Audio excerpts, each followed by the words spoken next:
Good morning. Welcome and thanks for joining us for our second edition of the NEWCOMERS, where we sit down with business and community leaders to prepare newcomers to be more successful in the Canadian workplace.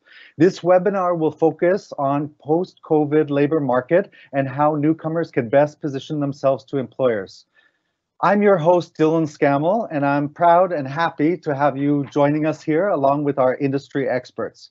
We would also like to thank all the people behind the scenes that put this together, the newcomer team at Humber College, and we are part of community outreach and workforce development.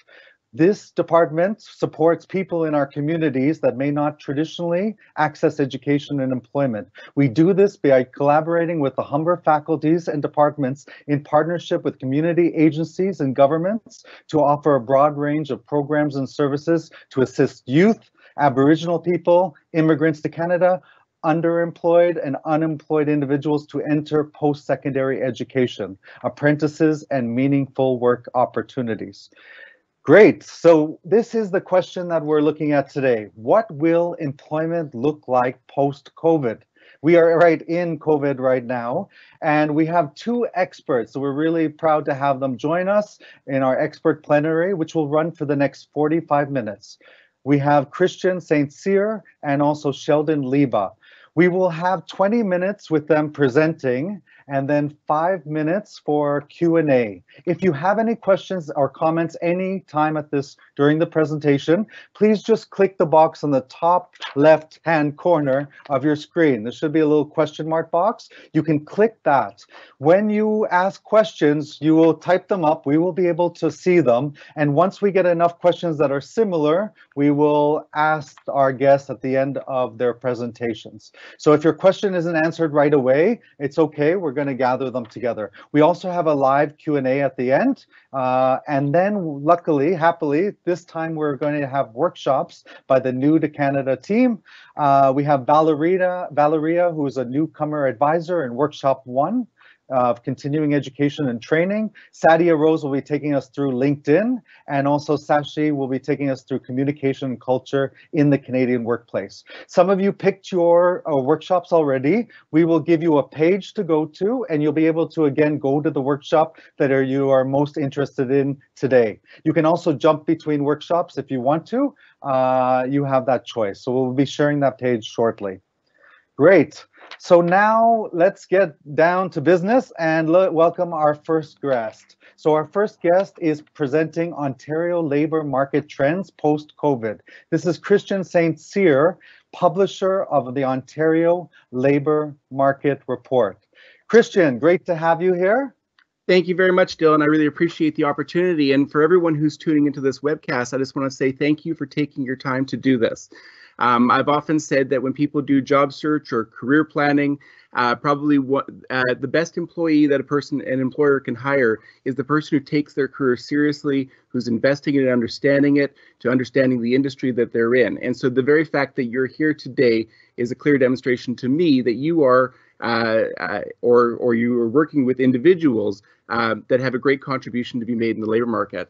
You know, if you are following what's happening in the news, it's probably not a very exciting or fun time for people.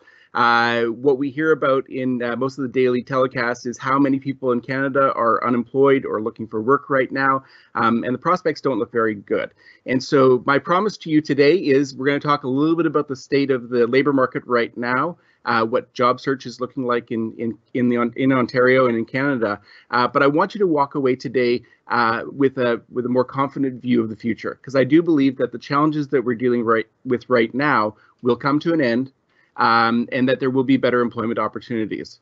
So let's talk a little bit about that in more detail. So this is just sort of a quick snapshot of where Ontario is and where Canada is with COVID-19 and employment. So essentially, we are looking at about 3 million Canadians who have lost their jobs or found themselves unemployed in the last 2 months. About 1 million people lost their jobs in March, and another 2 million lost it in April. These are not And you'll read things like our unemployment rate hasn't been this low in 40 years, or this is the worst situation we've had since the Great Depression. And all of that is true, but you need to remember that during the Great Depression, people were losing their jobs permanently, that the industries and occupations were transforming themselves, that we had a baby boom happening at the time, and so there were far more workers than there were available opportunities.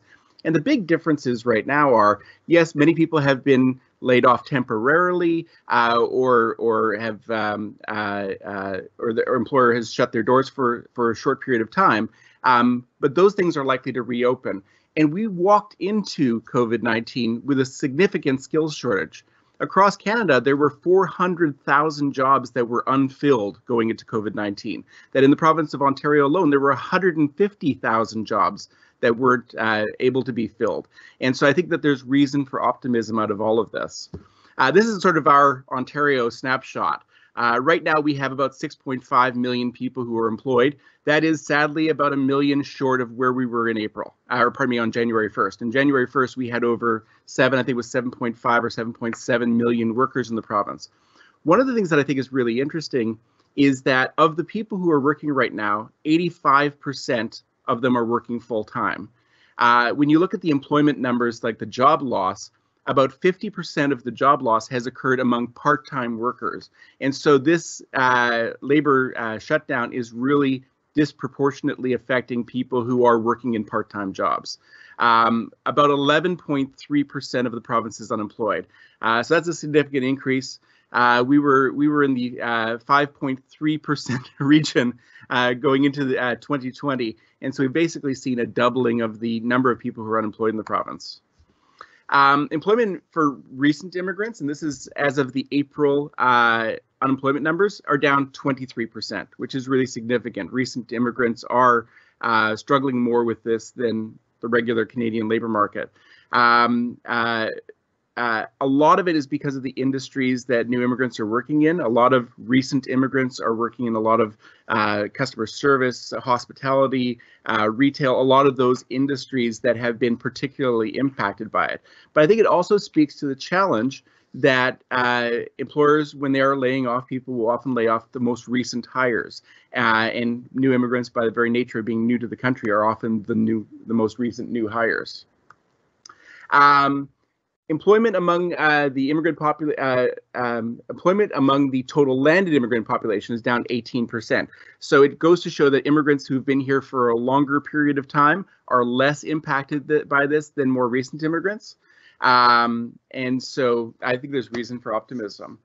Probably something that all of you are wondering, as well as everybody else in Canada is wondering, is how long is this going to go on for? There are a lot of different perspectives. We've never really had an economic downturn like this before, and so people are making predictions. I have a certain amount of skepticism about those predictions, but I will say that the prediction by the Conference Board of Canada, and they're among the most respected people who look at the labor market, are talking about a 3% decrease for the year. Now, we are already economically in this quarter of the year down 7 to 10%.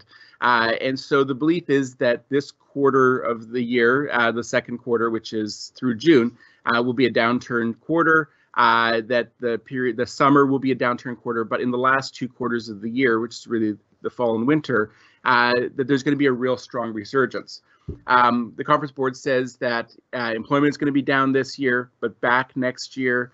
That the unemployment rate will probably average out for the year at 7.9%, which is significantly down from what it is in April. And it'll be even lower next year, back to more historic normals. And that we're actually going to see housing starts struggle this year, but come back next year. The challenge is, how do you predict what's going to happen next year? I've read a lot that talks about us having a COVID situation that slowly, as the summer proceeds, we will see more and more opening up. But without a treatment or without a vaccine, that there will be a flare up in the fall, and that we'll probably see more stepping back. So frankly, I don't know how you can have a strong rebound next year if that's how we end our year. I also think one of the challenges is that consumer behavior is different. People are not going to be as willing to spend money. People are not going to be as willing to travel. People are not going to be as willing to leave themselves in financial jeopardy. And so I do believe we are looking at an economic downturn that will last several years until COVID-19 is well beyond us. If we look at what's predicted for Ontario, this is, like as I said, the 3.2% decrease this year. The industries that are most impacted are those ones that are really struggling with physical distancing issues, such as accommodation, the hotel and accommodation industry generally, air transportation, retail, information and culture are specifically challenged.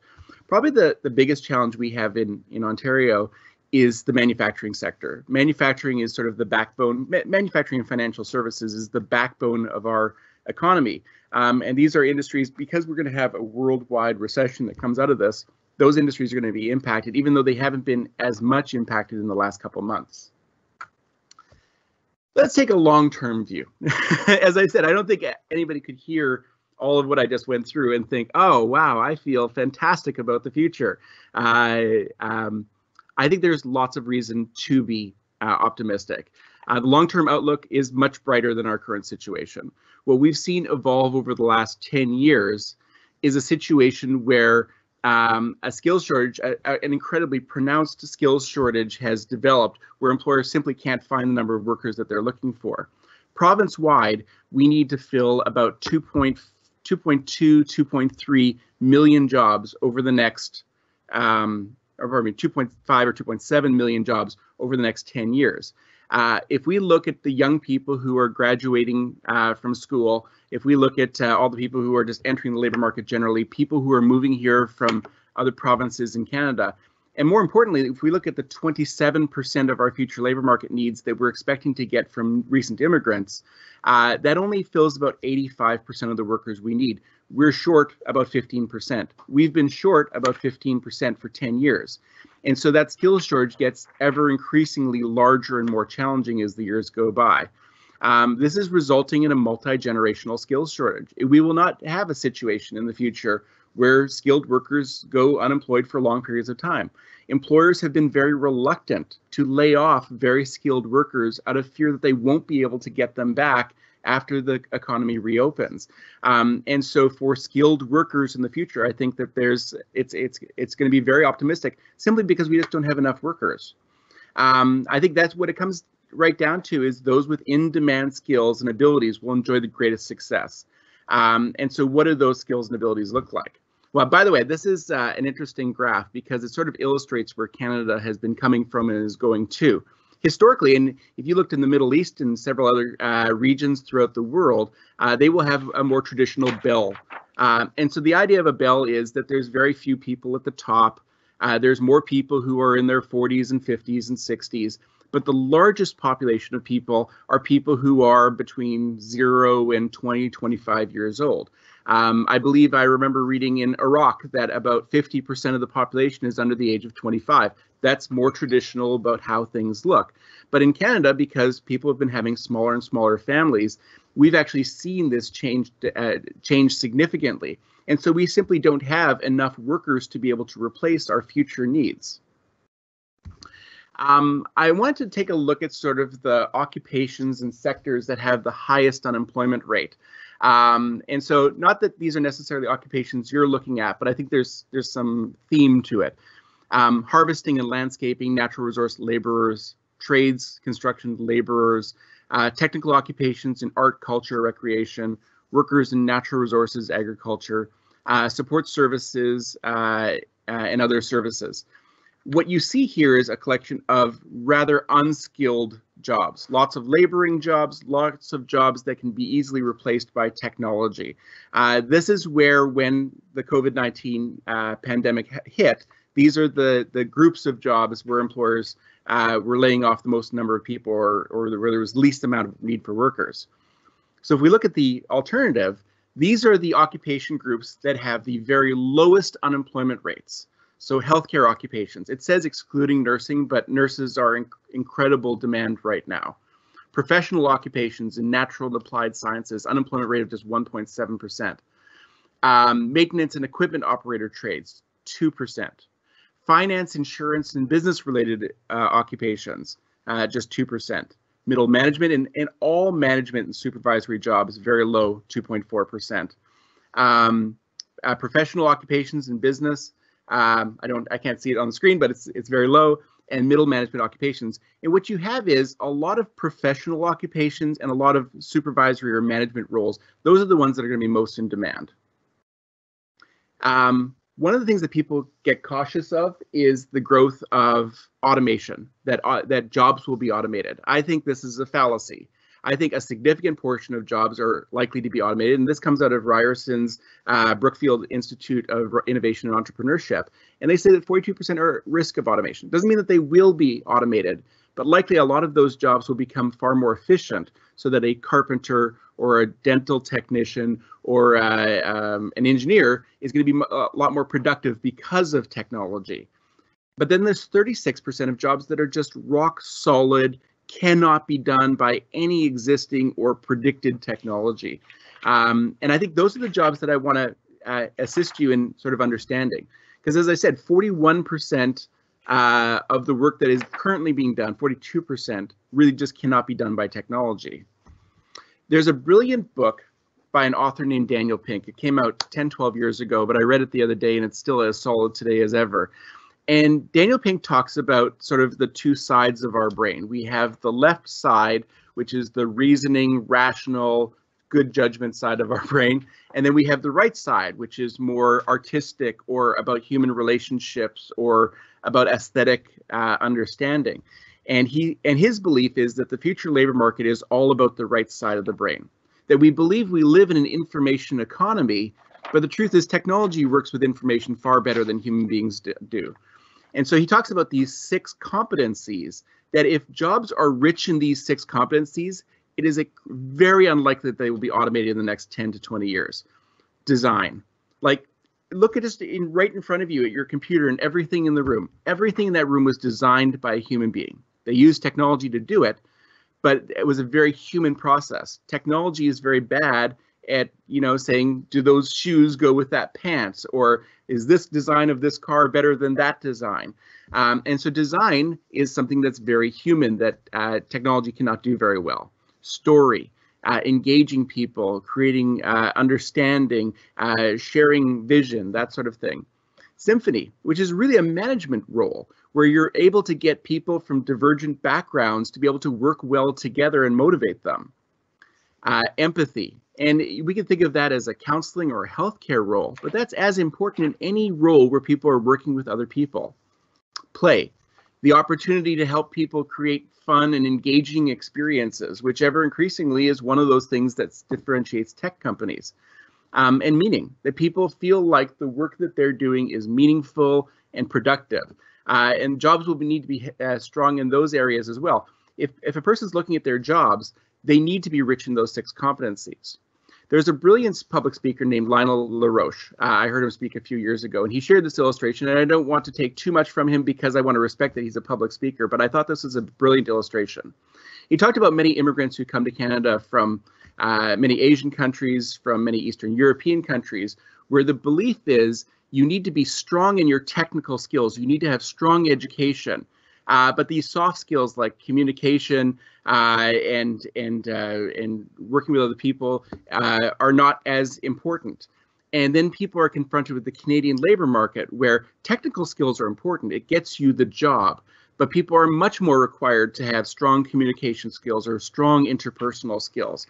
And I feel like if a new Canadian is able to really sort of build on their technical education experience, what got them to Canada in the first place, and really work on developing the soft skills, that's what's going to make them most successful in the labor market. I will just say there's a few things that I would suggest to you from understanding the labor market that I think would be valuable. Use print and internet sources to gain an understanding, like go out and do research. Seek information not to understand, but not validate. There's a lot of people out there who have an idea of where they want to see their career going. And instead of being open-minded to what's going on, they're just trying to validate what they already believe. Do information interviews. As a new Canadian, it is the most valuable way for you to understand what employers think, what educators are providing, how industries are changing. Actively engage with potential contacts. Use social media.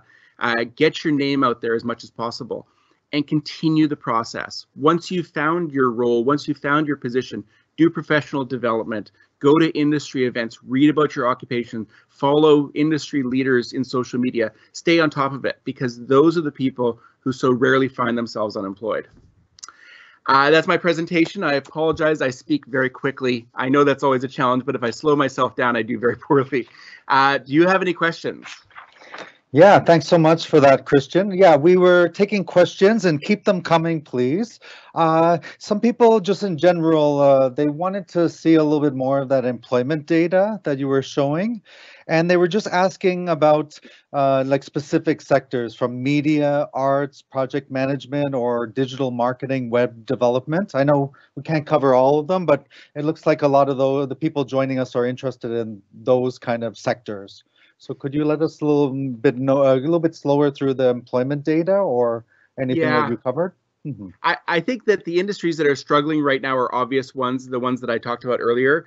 What you're talking about is information culture and recreation. And I'm not sure why, well, I do have some theories about why, but this is an industry that was struggling going into COVID-19.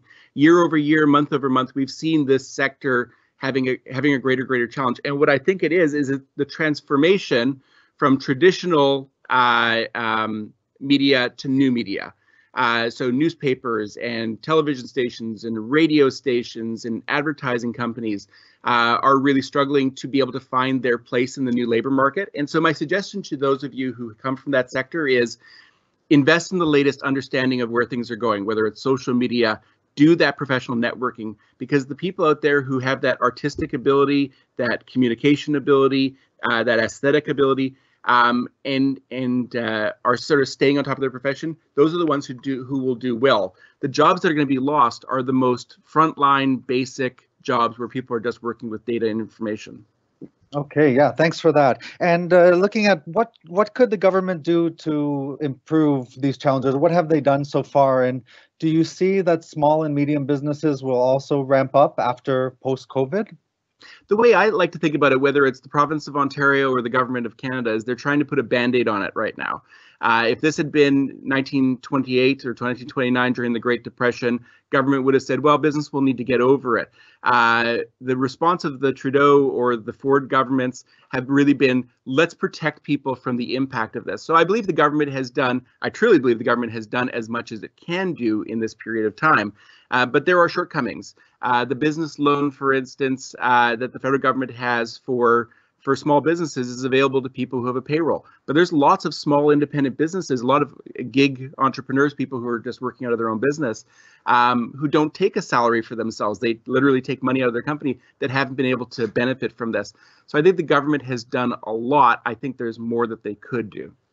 Okay. And what about, do you anticipate most of the hiring should happen? How most of the hiring will happen with small and medium businesses, and how can newcomers pay attention to this? Yeah, I would use social media as a way to connect with small and medium-sized businesses. It's going to be very hard to network with people, but I think one of the challenges is, and I sometimes do a presentation called Pitch Masters, where I talk about how employers will screen resumes. There was a tech company I read about in Vancouver the other day that had 15 available positions, and they had 1,500 applications in April or March, and 3,500 applications in April. I think it's a really tough time right now, and I think that the key is to get your name out there, and that's why I would say if there's networking opportunities, pursue them. In the short term, use social media, connect with people on LinkedIn, follow people who are establishing themselves as leaders in your profession. That's the best way to connect with small and medium-sized businesses. Okay, thanks so much, Christian. So we'll come back to you at the end of the Q&A because we have some more questions for you and also for Sheldon. So now I'd like to go to our second expert, which is Sheldon Leiba. He will be presenting employer perspectives and establishing meaningful career connections. Sheldon has been at Humber College as a professor for the Faculty of Business for the past 4 years, and he is the former president and CEO of the Mississauga Board of Trade. So I would like to welcome Sheldon, and you can take away the presentation. Great. I hope you can hear me okay and see the title slide on the screen. Great. So thank you, Dylan. Thank you, Humber Immigrant Programs and Services, for having me speak this morning. I heard that we've got a great participation on today's webinar. So whether you're currently unemployed, recently laid off, or simply concerned and uncertain about your employment future, I'm hoping to build upon some of what Christian's already shared to share some further insights about what's happening in today's COVID-19 business environment and job market, what you can be doing to better position yourself for employment success, particularly coming from an employer's perspective. Now, Christian has already highlighted the serious nature of job losses in Canada and Ontario. The outlook for the remainder of the year still seems very gloomy. Many businesses have been hit hard. Many are struggling and will continue to struggle. Some won't come back. Business confidence is down. Consumer spending and confidence is down. And again, this is expected to continue throughout the remainder of the year with the uncertainty around the concerns for the ongoing presence and spread of the virus. So while unemployment numbers are high, we still have 87 to 90% of people still employed and working, and there are businesses that are hiring. And as the economy starts to reopen, we're going to hear some news coming out of the province today. Businesses are going to re-strategize, they're going to restructure, and employment opportunities will reopen. So over the next few minutes, what I'd like to do is to present both realistic and practical information that can help position you for employment. And as these opportunities open, you need to be ready to seize them. So I'm going to be going through kind of 10 key points. This is kind of just shows some of the headlines coming out of the news about business confidence, where things are going, but at the same time painting as well an optimistic view that there are still jobs that are going to be available. So going through my 10 key points, the first one is to leverage government programs and supports. As a starting point for businesses and individuals facing hardships, it's important to keep your heads above water. The federal government, the provincial government, they're continuing to support individuals, workers, businesses, and students with various supports. And many of these are likely to continue at least in the short to medium term. So it's important to be aware of these, but also to take advantage of them if you're eligible. You can also expect to maybe see some more new ones coming up in the future, particularly related to job training. So visit canada.ca to see the programs that are available. What we're seeing is that the senior levels of government are very committed to help bridge our workforce and businesses to the other end of the crisis. Now, massive job losses are hopefully starting to settle down and to hopefully stabilize over the next month. Businesses are going to be very much focused on recovery and rebuilding. We're hearing terms like pivoting, resetting. They're looking at new business models, new products and services that are going to meet needs of consumers, restructuring, operating leaner, likely having different staff complements, different types of talents that they're going to be seeking.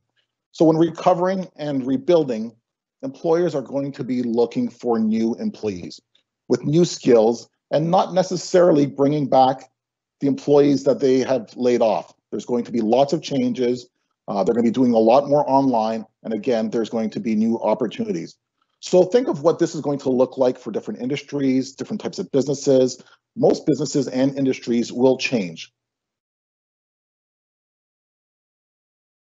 Many businesses have transitioned to having employees work from home, also known as telecommuting. So this remote workforce is likely to be the way of the future. Definitely in the short to medium term, but we're seeing more businesses realizing that they can operate and have very productive employees working remotely.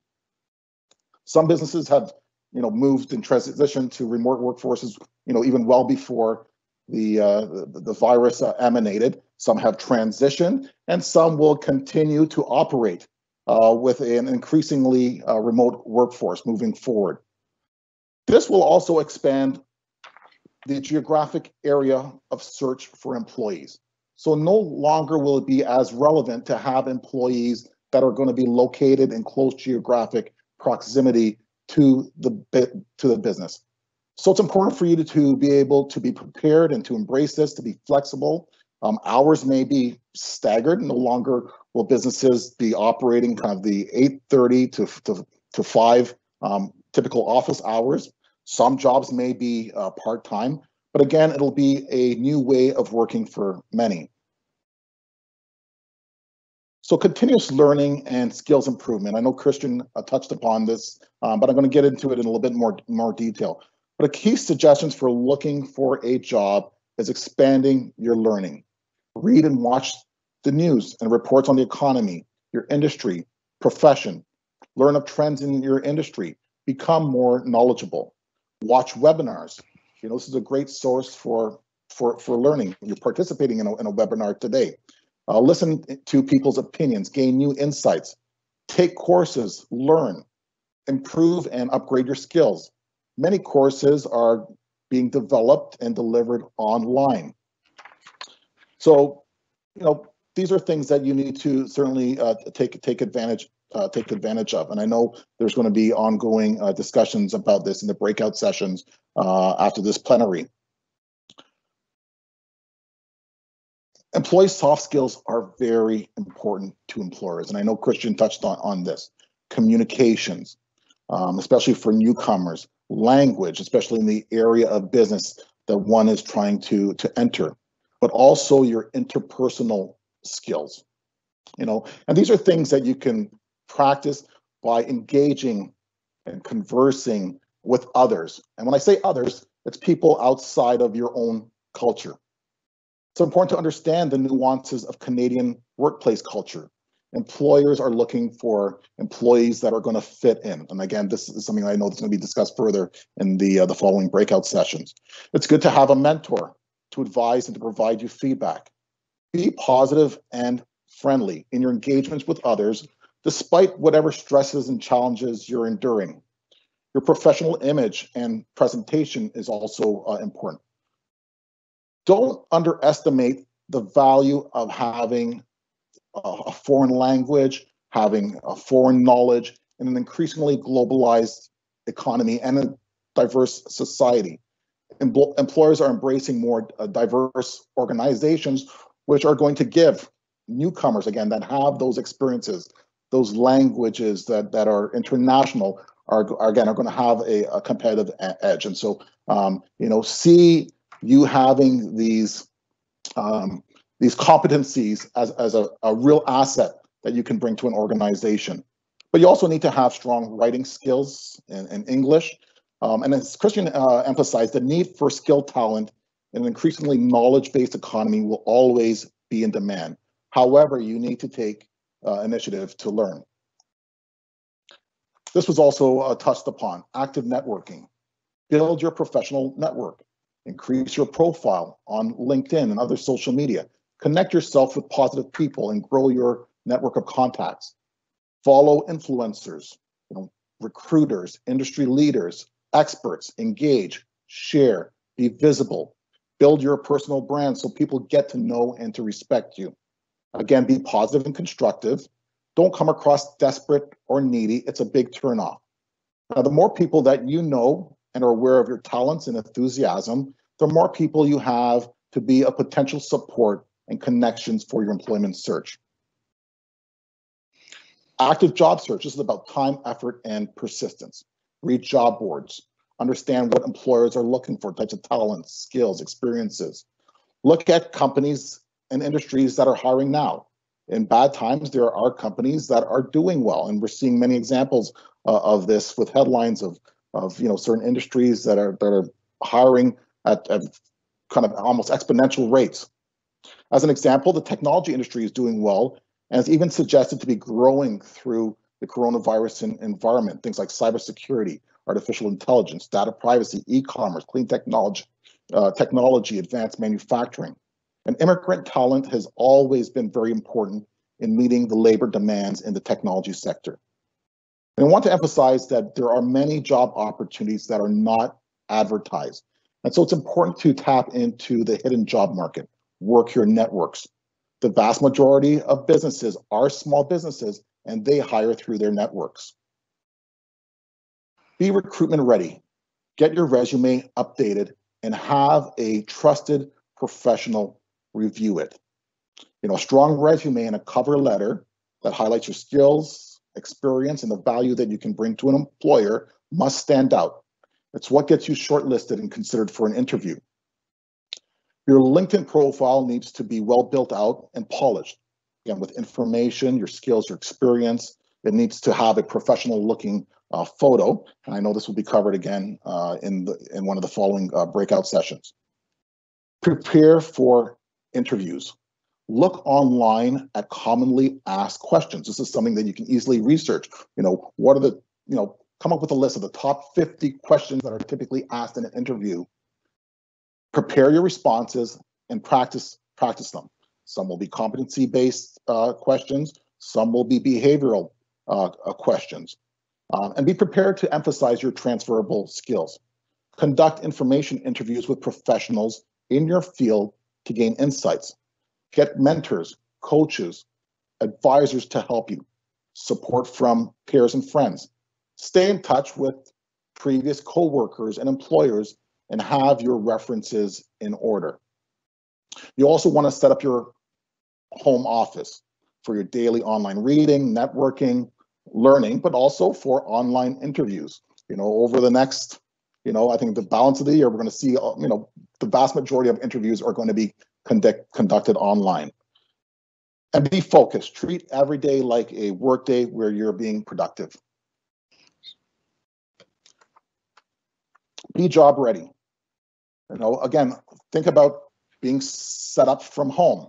If you were to work remotely, that you have quiet space with no disturbances, having the right tools and equipment, desk, computer, a camera, a printer and scanner, Wi-Fi connection. I'm a faculty member in the business school at Humber. We are going to be working entirely 100% from home for the remainder of the year. The school's not providing us the tools and resources to be able to do this. I need to do this myself. And so this may be an expectation for you if you gain employment in which you're going to have to work remotely. So again, put in place what you need to do if the job is going to be presented to you. That will also include things like childcare, transportation. If you were asked to start a job immediately, will you be ready?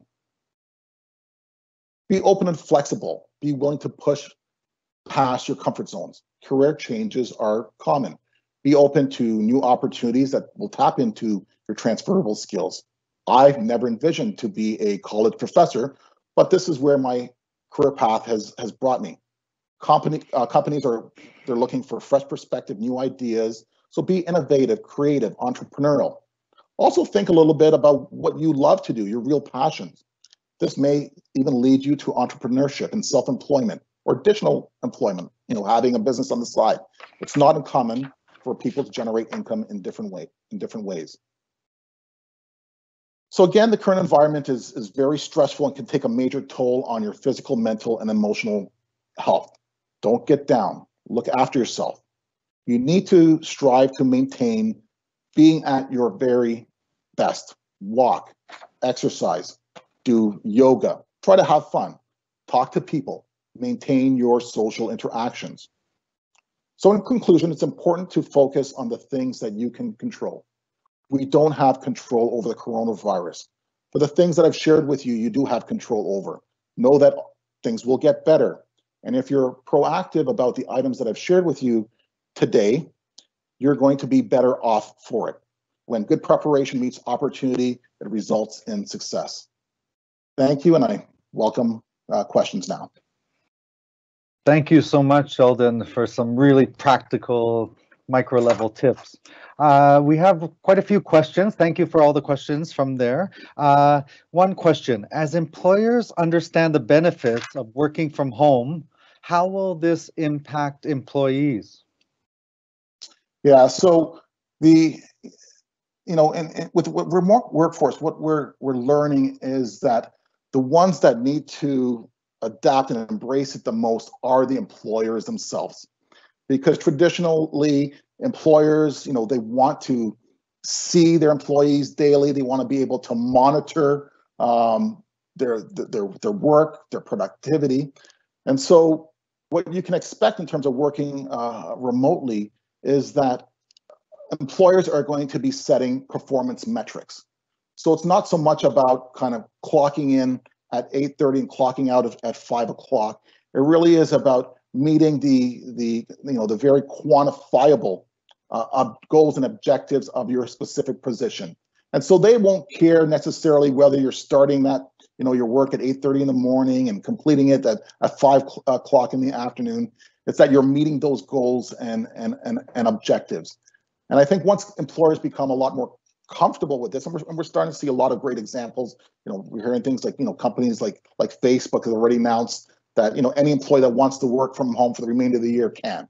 I think Twitter has also announced that they are now prepared to have their employees work remotely from the rest of the year. Now, this is something that you need to understand what the implications are going to be for you, because, for some people that are very disciplined and organized, then that's fine. Understand that at home, there's going to be distractions. You might have kids at home. You've got the TV, you've got the fridge, you've got your bed. And so, it's going to require you to be more disciplined, understanding that the expectations from your employers are going to be the same, if not higher. Okay, yeah, thanks for that. And there was another question about how will international business roles change, such as export and impact, affected in the short and long term? Yeah, so the Canadian economy is very highly dependent on international trade, importing, exporting.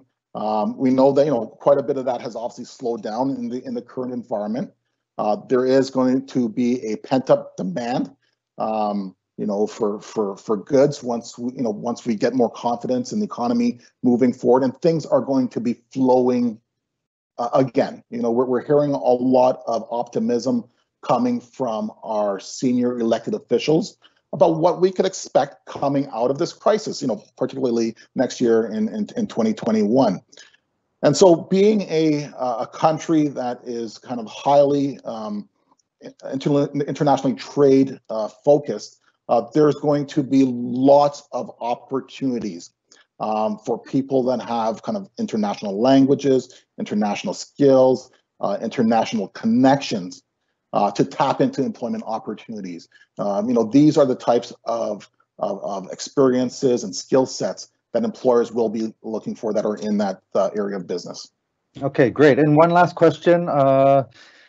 What do you see education and different things for newcomers? Should they go back to bridging programs? Should they look into like upskilling? What should they do during this time? Yeah, so I know that there is a breakout session following to delve into this more. But again, one of the things I emphasize is continuous learning and upgrading your skills is going to be extremely important. Again, businesses, the economy are changing very rapidly. And so, the skill sets and experiences that you had, 5-10 years ago, maybe even 2 years ago, may not be sufficient for the types of jobs and what are going to, and the skills that employers will be seeking in the future. So again, take initiative for your own kind of professional development, learning, and training. I know that there's a lot of things that are available online that's even free. I see, and even myself, I'm taking some of the LinkedIn Learning has a lot of kind of built-in online training modules that you can take. But also I'm expecting that kind of as we come out of the crisis and to help get people back to work, we're going to see the senior levels of government applying resources again to help get people better connected with employment, including training programs and opportunities. And of course, we've got established institutions like Humber that has, a plethora of great programs, for diplomas, degrees, certificates, post-grad continuous learning available to help support you. Okay, thanks for that. So now we're going to open up to the general question and answer. Sheldon, you can leave your slides up there, no problem. I just want to ask Christian and also you. So Christian, if you could unmute yourself. I just want to ask this question.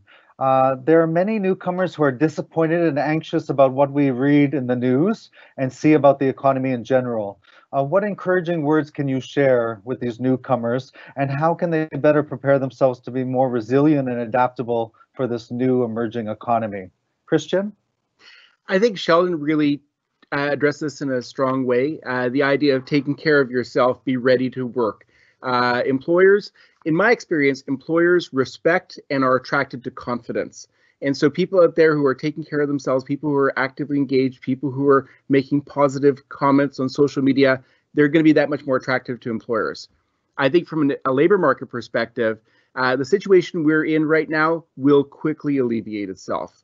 That if you have skills and abilities that are available to work in the labor market, those will be in demand. If you aren't a great fit, if you've been impacted, seek out training. There's funding available for people to pursue professional development, seek out those opportunities, find skills and abilities that are of value in the labor market. Okay, thanks for that. There's a lot of talk about short-term contracts and gig work. Do you see, either one of you see this becoming more prominent in the post-COVID economy? And if it is the new normal, how can they seamlessly move between short-term contracts and also advance their career trajectory in this new reality? Sheldon, do you want to take that? Yeah, I'll just say briefly. Yes, I think this is the way the economy is going in many different industries and jobs. But at the same time, there is going to be a very strong competition for talent, to attract and retain good talent. And so businesses that want to keep their strongest employees are going to have to present the best employment. I guess the best employment contracts or the best employment conditions to keep these people. Because if people don't necessarily feel stable and secure in a particular job, and they're highly talented and skilled, trust me, there'll be another employer that will be willing to give them those opportunities. Okay, thanks for that. Okay, another one is, as an immigrant waiting to relocate to Canada, are Canadian companies open to people coming from abroad, interviewing and hiring of these remote skilled workers? So what should we bet on in the future? I think employers have become much more positive about this. Historically, employers have been more likely to hire a person with Canadian experience and skills, but as the skills shortage has become more and more significant, I think employers have broadened their expectations and so are much more willing to consider people. I think that if it's considered to be a strength to have been educated or have work experience elsewhere, turn that into a strength. Talk about the ability to understand different cultures, the ability to speak different languages, the ability to understand how processes are done in a different way. I think employers are open to education, and when someone comes in and they're really positive on themselves and what they bring to the table, that's attractive. Yeah, excellent. Okay, great. Yeah, if I could just add a little bit more to that. Not only are businesses operating in an increasingly globalized economy, but our consumer base is increasingly diverse. Look at the population of the GTA. More than 50% of our population are immigrants. And so in order for businesses to best meet the needs of their consumers, they need to have people within their organizations that reflect the increasing diversity of our community. Okay, thanks for that. There's another question. How do you think newcomers can contribute and use the idea of building back even better to create a unique advantage for us on the employment market? Sheldon? Yeah, so I think all the things I think that I've shared are really critical points. Again, to continue to make sure that you're best positioning yourself for employment opportunities. Again, it's the continuous learning and training and upskilling. The networking, getting out there. Building your contacts so that you're in a better position to tap into the opportunities as they become available.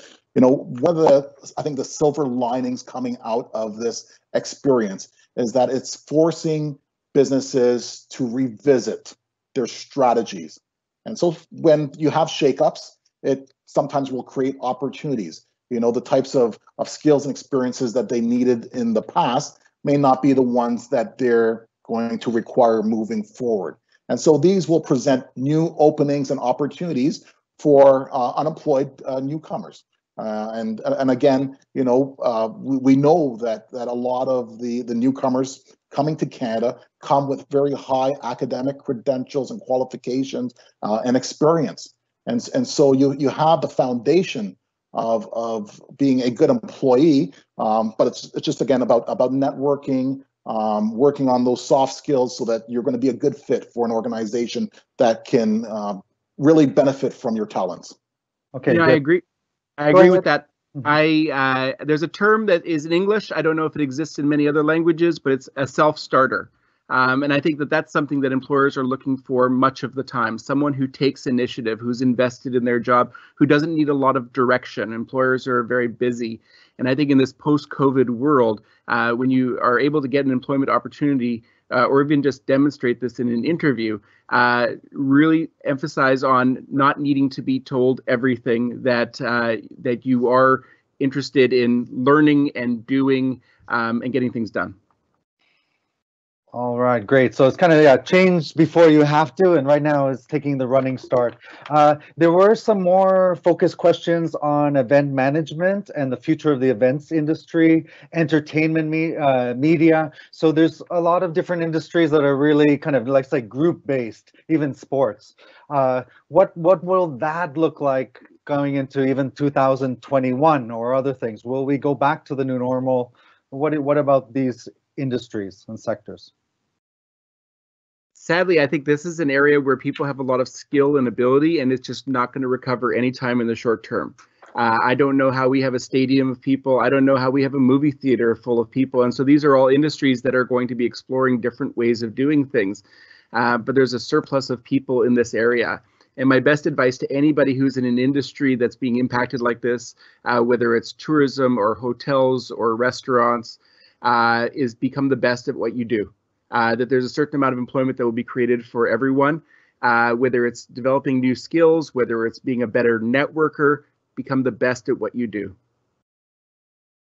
Sheldon, any? Yeah, I come up from a background in the business association industry where we put on and participated in a lot of events. And what I'm seeing is that a lot of these have transitioned to online, and actually have transitioned to online very successfully.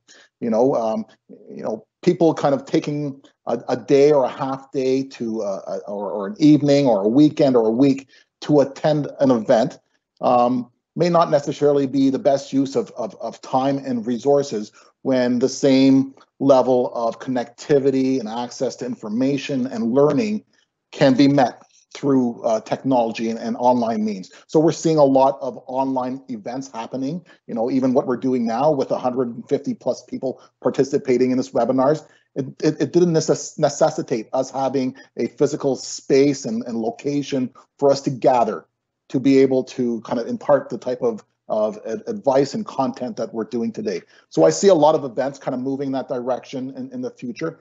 But at the same time, there is going to be, an ongoing need for people to meet and connect and have those face-to-face interactions. And so, I do see that as we get out of this crisis and things settle down, there will be that still continuous need for people to connect personally, kind of one-to-one, face-to-face with each other. Thank you so much for our two experts to be with us, Christian and Sheldon. I know you did a lot of work to put this together. We're using Microsoft Teams platform, which is based in Humber. And I would like to thank all the people behind the scenes, especially ITS and Jeremy and his whole team for helping us. We will be sharing these videos afterwards. So we have your emails from the Eventbrite, and we will do an e-blast. Also, we're going to have episode 3 in about a month's time, and we'll look at kind of financial options for newcomers. Again, thank you for joining us of what will employment look like post-COVID. We are now going to go into the workshop.